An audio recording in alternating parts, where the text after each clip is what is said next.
Ruth, le triomphe de la loyauté et de l'amour. La vie peut nous réserver des surprises inattendues et douloureuses. Pour beaucoup d'entre nous, ou pour les personnes que nous aimons, la vie peut basculer en un instant. Un accident de voiture tragique, un saut inopportun dans une piscine, une tornade ou un ouragan catastrophique, ou une relation brisée qui nous entraîne, nous et les autres, dans d'horribles expériences tristes. Pire encore, un événement terrible peut en entraîner un autre. Comme le dit le proverbe, quand il pleut, il pleut. Lorsque des événements bouleversent nos vies, nous pouvons nous perdre dans le chagrin et la douleur. Nous pourrions même subir une perte d'identité et perdre de vue ces choses qui font de nous ce que nous sommes. C'est un moment de désorientation. L'histoire de l'Ancien Testament de Ruth et Naomi explore les problèmes de perte et d'identité. Les réponses que le livre offre contiennent beaucoup de sagesse pour nos vies d'aujourd'hui. Le livre de Ruth est une histoire d'amour.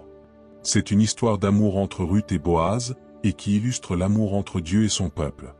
C'est une histoire qui dépeint Dieu et son amour indéfectible et sa loyauté incessante.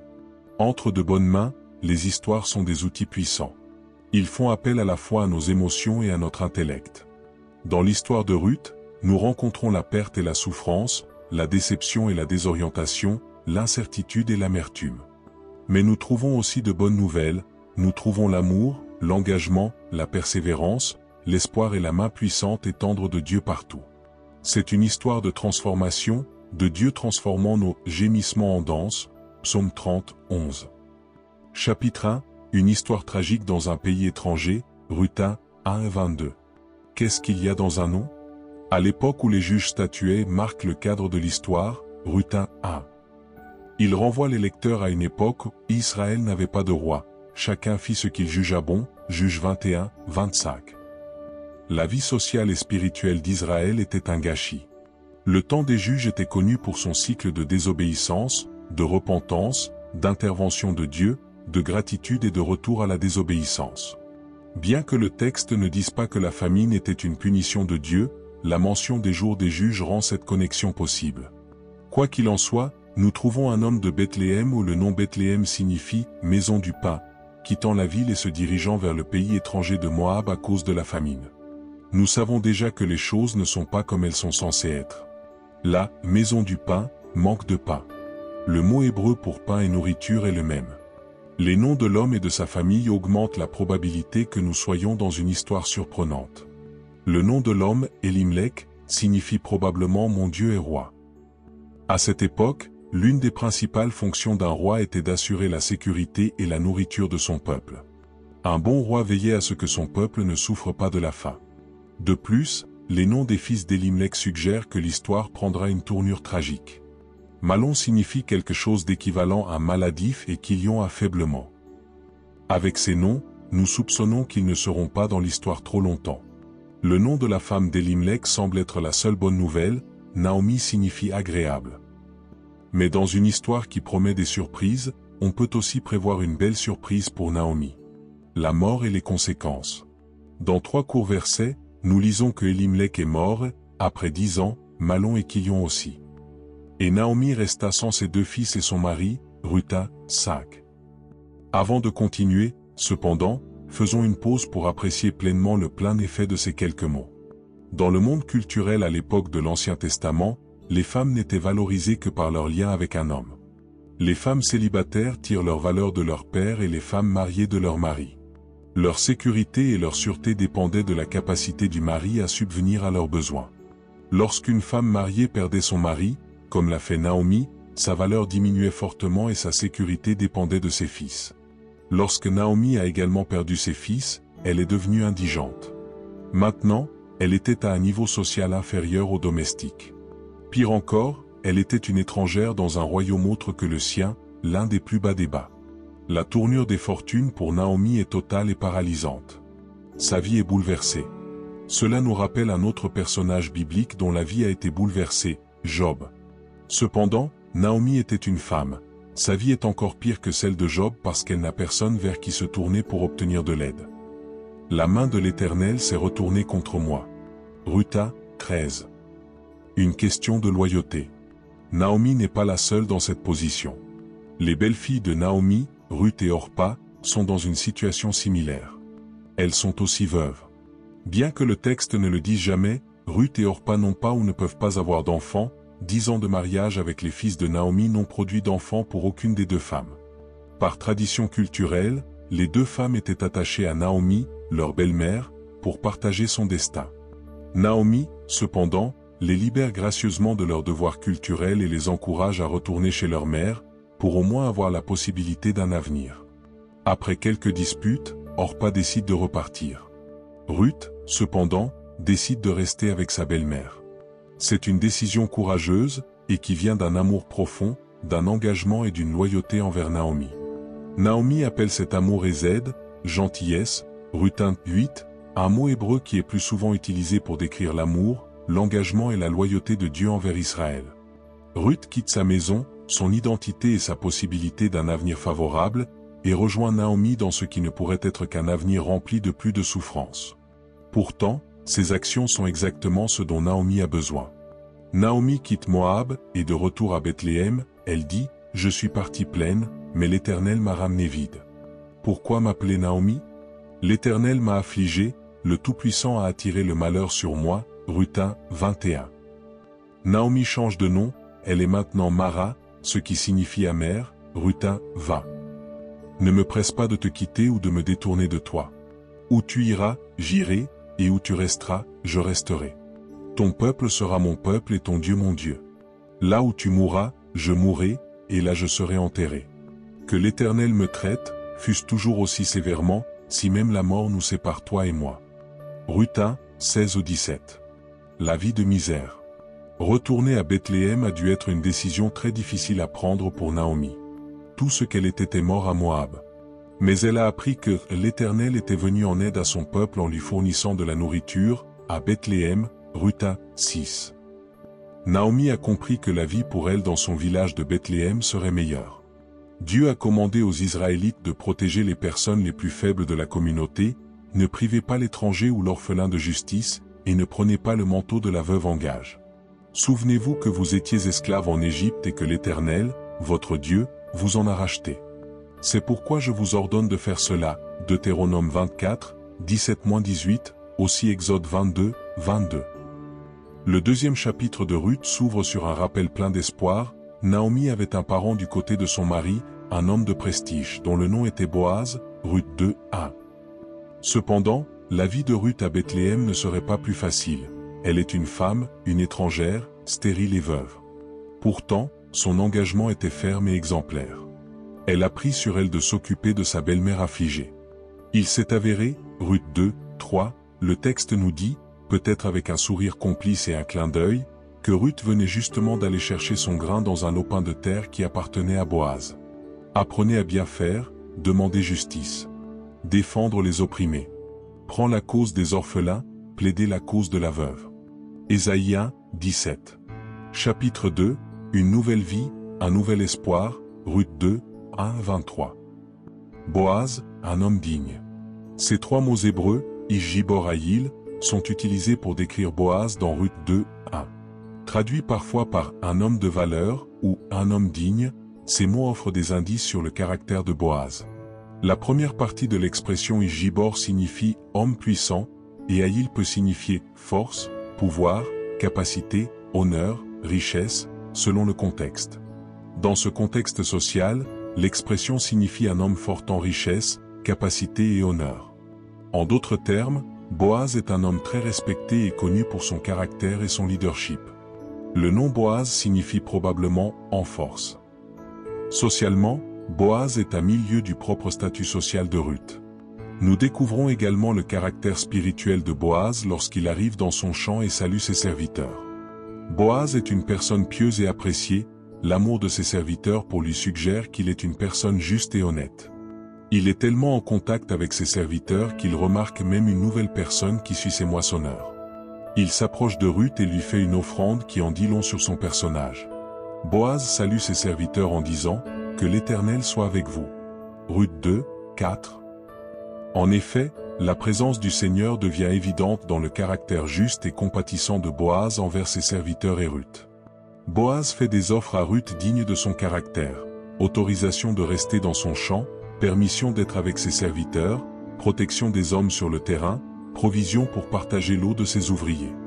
Bien que la première offre accomplisse le commandement de subvenir aux besoins des pauvres, Lévitique 19, 9, Lévitique 23, 22, Deutéronome 24, 19, Boaz est allé bien au-delà des exigences de la loi. La condition sociale de Ruth la place même au-dessous des pauvres Israélites qui suivent les moissonneurs. Non seulement cela, mais lui fournir sa protection contre les hommes nous rappelle que les femmes alors, comme c'est souvent le cas aujourd'hui, sont des cibles faciles pour les abus et la violence. Cependant, Boaz offrait plus qu'une protection, il a fait de Ruth, à toute fin pratique, une partie de sa maison. Encore une fois, Ruth était socialement bien en dessous des serviteurs de Boaz, mais maintenant elle doit partager leur eau. De plus, Boaz invite Ruth à sa propre table pour partager son pain. C'est plus qu'un geste généreux, c'est un acte juste et compatissant. Cependant, Boaz n'a pas fini de montrer son personnage. À l'insu de Ruth, il ordonne à ses serviteurs de laisser du grain supplémentaire, et même des tiges de blé, pour que Ruth les ramasse. Ruth se retrouve avec environ 30 livres de céréales à ramener à la maison. Selon des documents de Babylone à cette époque, les moissonneurs rapportaient à la maison 1 ou 2 livres par jour. Ruth a remporté plus de 10 fois le salaire d'un moissonneur.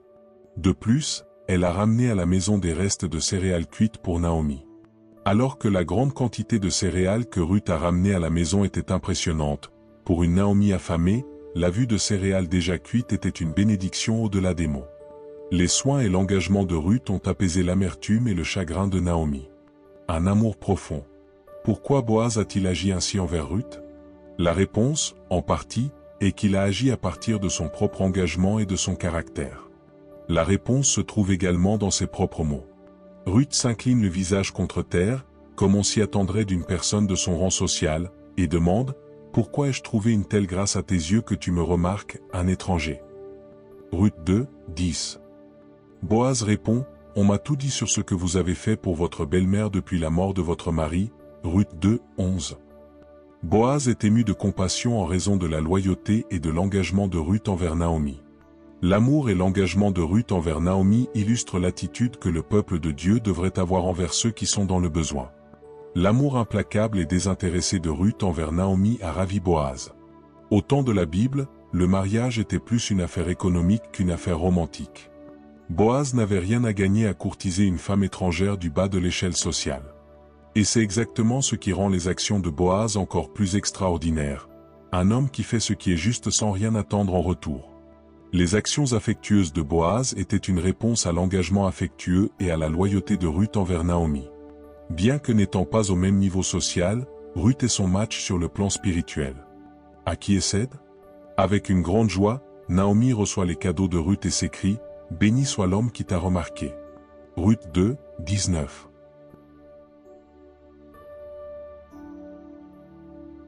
Naomi s'était plainte amèrement que le fait que Dieu l'ait remarqué lui avait apporté beaucoup d'affliction, Ruth 1, 21.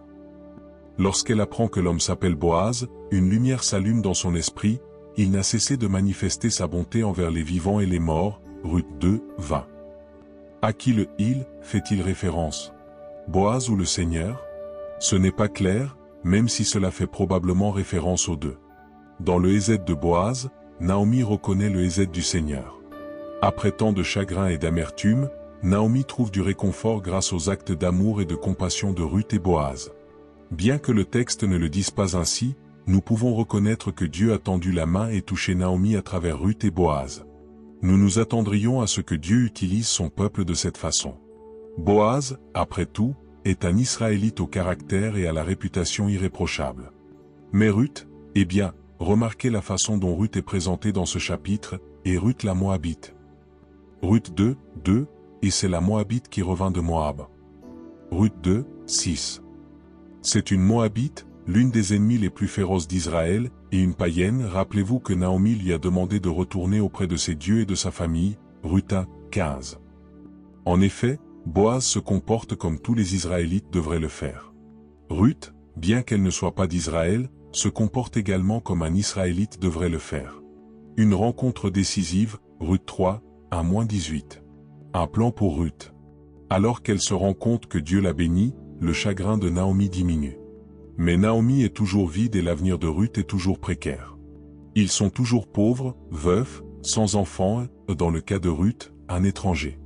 Avec son espoir renouvelé, Naomi rend l'appareil à la Hésed de Ruth avec son propre plan. Que arrivera-t-il à Ruth si Naomi meurt? Ses perspectives sont encore plus sombres sans sa belle-mère. Ayant été témoin du caractère juste de son parent Boaz, Naomi élabore un plan plutôt risqué. Ruth doit s'approcher de Boaz au milieu de la nuit, après un temps de fête après la récolte, alors qu'il dort à l'extérieur de la ville, là où se trouvait probablement l'aire de battage. Avec n'importe quel autre homme, un tel plan serait une recette pour un désastre.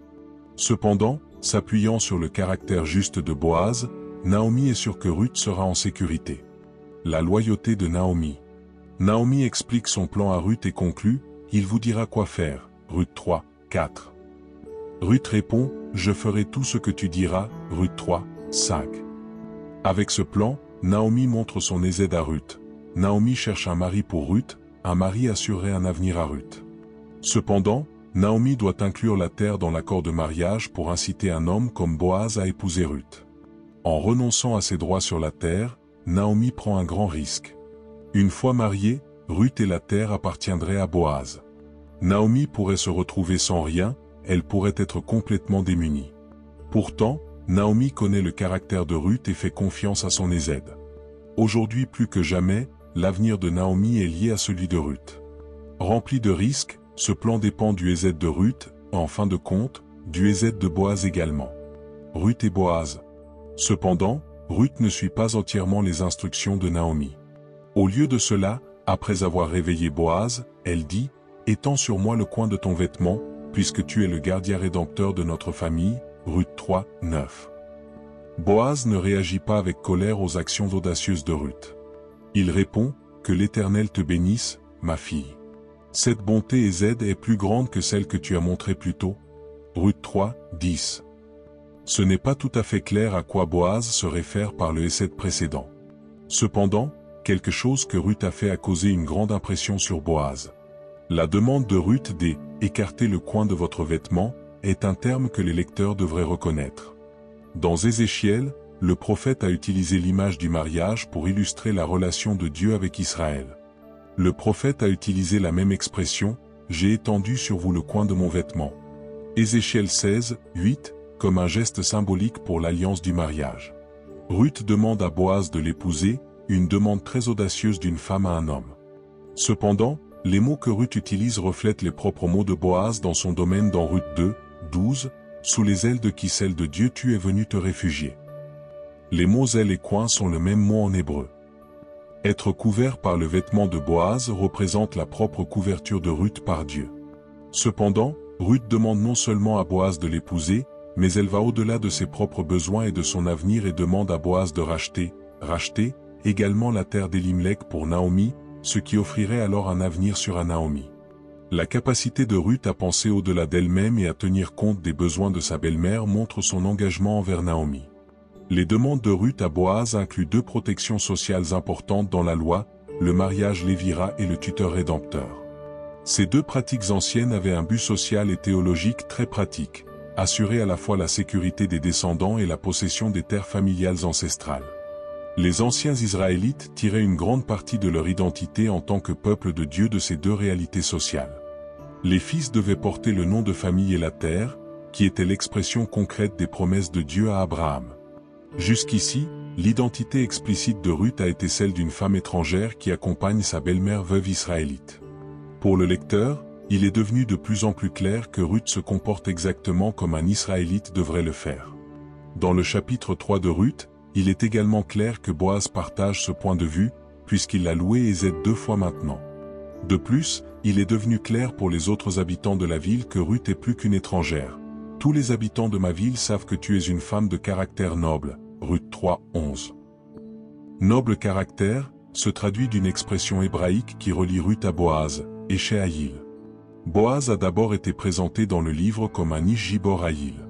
Une fois de plus, le texte présente Ruth au même niveau spirituel que Boaz, une prétention extraordinaire dans un monde dominé par les hommes. Lévira mariage et gardien rédempteur. Lévira mariage, une disposition de la loi mosaïque qui garantissait que la lignée d'un homme se poursuivra. Le parent le plus proche épouserait la veuve d'un homme qui meurt sans fils, Deutéronome 25, 5-10. Le terme lévira vient du mot latin levir, qui signifie « beau-frère ». De plus, cette loi prévoyait une protection pour une veuve qui pouvait être en danger de devenir indigente. Guardian Redeemer, aussi connu sous le nom de Kinsman Redeemer. Lorsqu'un Israélite traversait des moments difficiles, son parent le plus proche devait l'aider. Le gardien rédempteur achèterait la terre du parent nécessiteux pour l'empêcher de devenir la possession de quelqu'un en dehors du clan, Lévitique 25, 25. Un résultat inattendu. Bien que Boaz promette de faire ce que Ruth a demandé, Boaz l'informe de manière inattendue qu'un parent plus proche a les droits du gardien rédempteur, Ruth 3, 12. Cependant, Boaz assure à Ruth que si le parent anonyme n'est pas disposé à exercer son droit, Boaz le fera. Comme assurance visible de sa promesse à Ruth, Boaz lui donne 6 mesures d'orge, Ruth 3, 15, pour remplir son châle. Symboliquement, Ruth et Naomi étaient venues à Bethléem les mains vides, mais maintenant les mains de Ruth sont pleines. Naomi répond avec prudence et sagesse, « Attends, ma fille, jusqu'à ce que tu saches ce qui se passe. » Ruth 3, 18. Ruth et Proverbes. Dans l'Ancien Testament hébreu, le livre de Ruth suit le livre des Proverbes. En étant là, le livre de Ruth relie le dernier poème de Proverbes, la femme de caractère noble, dans Proverbes 31, 10-31 et Ruth. Le poème des Proverbes commence par les mots Échéaïl, une épouse de caractère noble qui peut trouver Prov 31, 10. La réponse est Ruth. Ruth est l'Échéaïl, la femme au caractère noble. Du vide au plein, Ruth 4, 1-15. Résolution aux portes. Après la conversation privée que Ruth a initiée, la scène se déplace à nouveau dans la sphère publique. Dans la sphère publique, Ruth et Naomi sont sans voix et sans pouvoir. Boaz devient leur voix. C'est un homme fort, au caractère noble, d'une grande réputation dans la communauté. Cependant, plutôt que d'intimider les autres pour obtenir ce qu'il veut, ou d'utiliser son propre capital social pour accomplir ses plans, Boaz agit avec sagesse. Boaz fait confiance au essai de Dieu. Bien qu'elle ne soit pas explicitement affirmée, la présence de Dieu tout au long de l'histoire est apparente. Lorsque Boaz monte à la porte de la ville, le gardien rédempteur sans nom arrive. Dieu travaille dans les coulisses, donc cette tournure des événements n'est pas simplement de la chance. Les noms des personnages principaux sont importants dans l'histoire. Cependant, le gardien rédempteur relatif reste sans nom. Cet Israélite sans nom est prêt à racheter la terre qui appartenait à Elimelech, Kilion et Malon, peut-être à cause des avantages financiers qui en découlent. Cependant, Boaz lui rappelle, le jour où tu achètes le terrain de Naomi, tu acquerras aussi Ruth la Moabite, la veuve du mort, Ruth 4, 5. Remarquez comment Boaz présente Ruth. À ce point, Boaz a parlé de Ruth avec beaucoup d'admiration et d'éloge, sa démonstration de hésed envers Naomi est remarquable, et elle est décrite comme une femme de caractère noble, celle que n'importe quel homme israélite aurait la bénédiction d'épouser. Mais ici, Boaz la présente comme la Moabite, une étrangère qui appartient à l'un des royaumes ennemis les plus détestés d'Israël. Et elle est également décrite comme la veuve du mort, non seulement une étrangère, bien que cela ne soit pas dit explicitement, également sans enfant. Présentée ainsi, Ruth n'est pas une partenaire désirable mais un passif financier. Le parent anonyme renonce à son droit de racheter la terre de Naomi. Bien qu'il ne fasse rien d'illégal ou d'immoral, ce parent ne fait rien à Naomi. Tout en obéissant à la loi, il n'était pas disposé à faire l'effort supplémentaire qu'exigerait Ézed. Dans la sphère publique, Boaz a forcé la main du parent sans nom. Au moyen de ce qui semble avoir été un rituel formalisé, le parent transfère tous les droits à Boaz. Ce transfert a été officialisé par une offrande de vêtements. Ici, à la porte, le vêtement est une sandale. Cet acte symbolique formalise la transaction, et les anciens en témoignent, nous sommes témoins, Ruth 4, 11, et bénissent l'étrangère, que l'Éternel fasse de la femme qui entre dans ta maison comme Rachel et Léa. Ruth 4, 11. Les anciens louent Ruth à la porte, tout comme les proverbes affirment, honore-la pour tout ce que ses mains ont fait, et que ses œuvres lui apportent des louanges à la porte de la ville. Proverbe 31, 31. Suppression. Une sandale était un acte symbolique qui signalait un changement de statut. Lorsque les gens exprimaient de la douleur, ils déchiraient leurs vêtements et se changeaient en vêtements rugueux symbolisaient leur état émotionnel faible. Lorsque les femmes devenaient veuves, comme Naomi et Ruth, elles portaient des vêtements qui reflétaient ce nouveau statut social. Et avant d'aller voir Boaz, Ruth changea de vêtements pour indiquer son nouveau statut de femme ouverte au mariage. Boaz couvre ensuite Ruth comme symbole du mariage. Du vide à la plénitude. Boaz épousa Ruth, et l'Éternel lui permit de concevoir, et elle enfanta un fils, Ruth 4, 13. C'est une histoire de rédemption à travers Ézed. Dieu aurait pu faire des merveilles avec Naomi et Ruth, il aurait pu venir dans une terrible tempête et leur parler, comme il l'a fait avec Job. Il aurait pu envoyer un prophète puissant, comme il l'a fait avec la veuve de Sarepta et le prophète Élie. Mais il ne l'a pas fait. Au lieu de cela, discrètement dans les coulisses, Dieu a permis à son peuple de le représenter. Le Hésed de Boaz représentait le propre Hésed de Dieu. Les actions aimantes, courageuses, compatissantes et justes de Boaz représentaient Dieu. Et les propres actions courageuses, aimantes, audacieuses et loyales de Ruth, ainsi que son engagement envers le Dieu de Naomi, montrent un moyen d'aller au-delà de la loi écrite et de rechercher le royaume de Dieu et sa justice. Ruth devient un modèle pour ce à quoi ressemble le Hésed, pas seulement pour les femmes, mais pour tout le peuple de Dieu. Naomi n'est plus Mara, elle n'est plus amère ni vide. Maintenant, Naomi a un fils. Ruth 4, 17. L'identité de Naomi a radicalement changé. L'identité de Ruth est également modifiée. Elle n'est plus une veuve étrangère. Elle est maintenant mariée à un homme de caractère noble, elle est mère, et elle est comparée aux grandes femmes d'Israël, Rachel, Léa et Tamar, Ruth 4, 12. Ruth est maintenant une femme israélite, une femme au caractère noble, la mère d'Obed, l'ancêtre du grand roi David et éventuellement du Messie Jésus, Matthieu 1, 5-16. La Hésed de Dieu transforme et renouvelle les gens. Hésed de Dieu. C'est ainsi que Dieu a montré son amour parmi nous, il a envoyé son Fils unique dans le monde afin que nous vivions par lui, 1 Jean 4, 9. L'amour de Dieu est bien plus qu'un sentiment ou une émotion, c'est une action. La lettre de Jean nous l'enseigne autant. Nous connaissons l'immense amour de Dieu en ce qu'il a envoyé son propre Fils pour nous donner la vie. C'est la principale qualité de Hésed. C'est une action qui naît de l'engagement, de la loyauté, de la compassion et de l'amour. Si Ruth, Boaz et Naomi nous l'illustrent, Jésus-Christ le perfectionne par son obéissance et son sacrifice. La Hésed de Dieu en Christ nous donne une nouvelle vie, fait de nous une nouvelle création et nous permet d'imiter Ruth, Boaz, Naomi et surtout Jésus. Que notre Hésed soit comme celui de Ruth, Boaz, Naomi et Jésus. Nous aimons parce qu'il nous a aimés le premier. Quiconque prétend aimer Dieu mais déteste un frère ou une sœur est un menteur. Car celui qui n'aime pas son frère et sa sœur, qu'il a vu, ne peut aimer Dieu, qu'il n'a pas vu. Et il nous a donné cet ordre, quiconque aime Dieu doit aussi aimer son frère et sa sœur. 1 Jean 4, 19-21.